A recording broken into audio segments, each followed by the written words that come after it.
Hi guys, welcome back to yet another episode. So I thought to myself one day that I've not done a pickups video for a while, so I thought why not. So on this episode today I've picked up a couple of games. These include a Nintendo Switch game, a PS4 game, as well as a couple of PS5 games. So guys, buckle up, stay tuned. Right guys, so let's begin with the first pickup of this video, and it's a Nintendo Switch game, and that is A Hat in Time. So I've not played this game ever before, but I heard loads of great things about it. Loads of people are comparing this game to the classics such as Mario 64 and Donkey Kong, and for me, I'm a huge fan of this genre. I've played it a lot. You're talking about Ratchet and Clank, you're talking about Jak and Daxter, Sly Cooper, Mario, Rayman, you name it, I played it. I'm a huge fan of action platformers, and when I heard that this game is a hidden gem, I had to buy it. I was gonna buy it for the PS4, but it seems to be, on a rare occasion, more expensive than the Nintendo Switch version. I don't understand why that is, but it is what it is. I only paid £20 for this, and from what I've heard, it's gonna be money well spent. And guys, what do you think about A Hat in Time? Is it a good action adventure platformer, or is it overrated? Please leave it in the comments below. So let's go on to the next pickup. Right, the next pickup is a PS4 game. When I saw this for a cheap price, I bought this game for like £14-15, and it's a very old classic point and click adventure, and it's basically inspired by that, and that is Willie Morgan and the Curse of Bone Town. This game for me is a mixed bag. It's a very short game. The puzzles are all over the place. Some are quite easy and some are so frustrating. I also do not like the fact that this game is very short. Like, you can complete this game to 3 to 5 hours. It's not that long, and the voice acting, wow, it could have been better. It's very cheesy with the voice acting, but for me, it reminds me of the old days, the old school PC games where you can do those point and click adventures. It's not for everyone, but for classic gamers like myself who enjoyed games on the PC, will love this kind of game. But for modern day audiences, I don't think they would enjoy point and click adventures. Hope I'm wrong. If I am, leave in the comments below. But guys, have you heard of Willie Morgan before? For me, it was a blind buy. I thought, you know what, let's give it a shot. For me, it's a mixed bag. It has a bit of charm to it, but it could have been better. Again, I leave it up to you. So guys, on to the next pickup. Right guys, so on to the next game, and I bought this game for a very cheap price for only £3.95. It's an absolute steal, and that is Tintin Reporter, The Cigars of the Pharaoh limited edition for the PS5. I remember 13 years ago I bought Tintin, The Secret Adventures of the Unicorn, and for me that was quite a decent game. And to wait a decade later for a sequel, I'm surprised they're not made Tintin into a movie franchise. I get the point.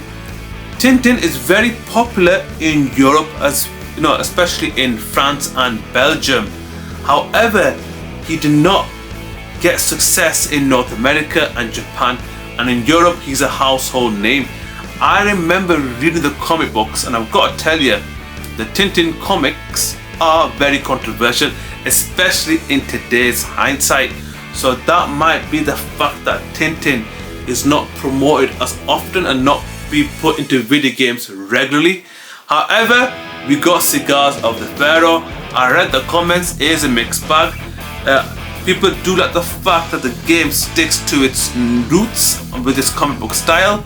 However, with many games, the janky controls on the camera always let these kind of games down.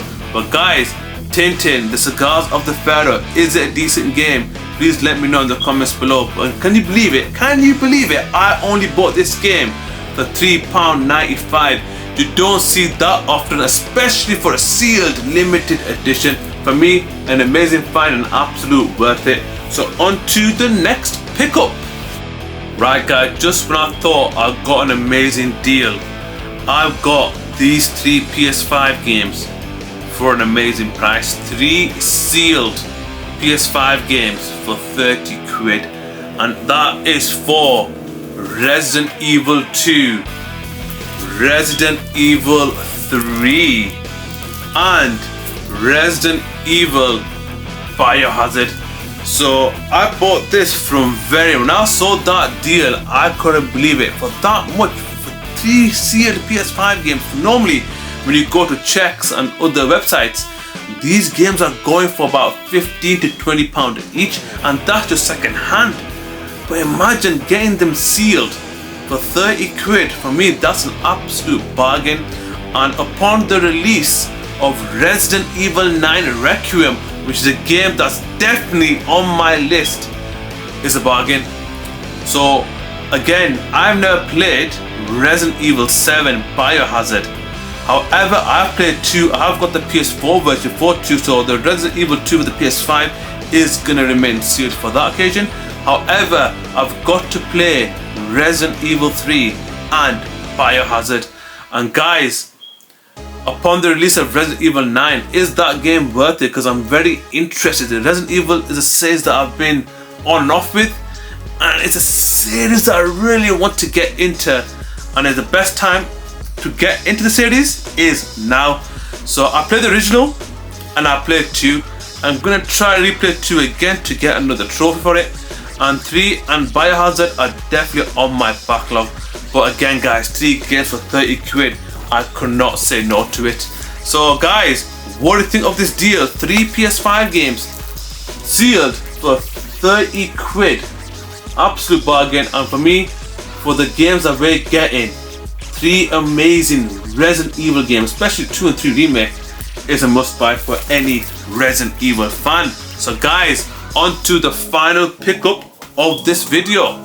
Right guys, so on to the final game of this video, and for me, this game might go down as one of the greatest RPGs of all time, as well as this generation, and I can see why this masterpiece won 2025 Game of the Year, and that is Claire Obscure Expedition 33.